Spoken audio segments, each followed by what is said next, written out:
Hi! A blessed evening! Today is July 20, 2024 at kaka-out ko lang nga niyan sa trabaho.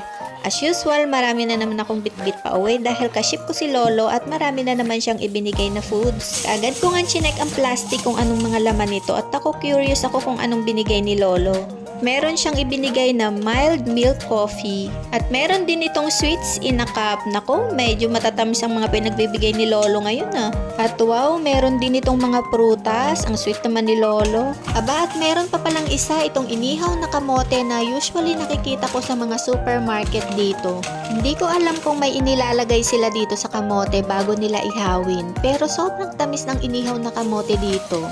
Ito na lang ang aking gagawing dinner dahil hindi ko kayang kumain sa umaga o sa tanghali nitong kamote. Ewan ko kung ako lang, ang effect kasi nito sa akin, nangangatal ako kapag hindi agad ako nakakain once na nagutom.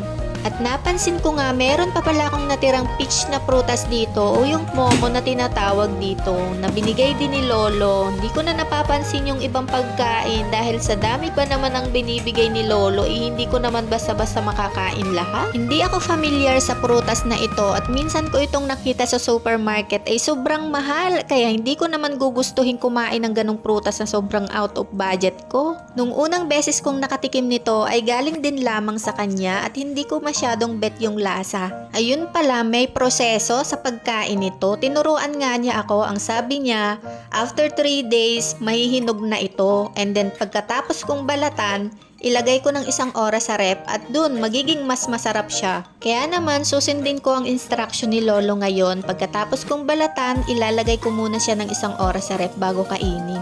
Tara na muna magmerienda! Itadakimasu! Kainin ko tong kamote na binigay ni Lolo. Kahit sobrang pagod ko ngayong araw, nagpapasalamat ako dahil unti-unti ko nang natututunan yung mga trabaho. At ngayong araw, nagpaligo ako ng 4 na lola at syempre, kasama ko yung mga nagtitraining sa akin. Buti na lang ang babait nila at hindi nila ako pinababayaan. At dahil kailangan kong matuto sa lahat ng oras, yung ginagawa dito 24 hours sa trabaho, ililipat daw nila ako ng shifting schedule. Hindi ko lang alam kung next month iyon o sa susunod pa. Pero kahit ano pang schedule yan ay papasukan ko dahil willing din naman akong matuto at marami pa talaga akong kailangang matutunan. At para naman po dun sa mga nagtatanong kung paano ako naging caregiver mula dun sa dati kong trabaho na plastic molding injection, nag-i-inspect ako dati at ngayon lumipat ako ng category. Hindi kasi basta-basta pwedeng makalipat dito ng trabaho. Kailangan dito mag-take ng exam at may mga requirements silang nire-required na ipasa bago makalipat ng trabaho. I-explain ko sa susunod kong video yung mga nalalaman ko lang kung paano lumipat ng trabaho.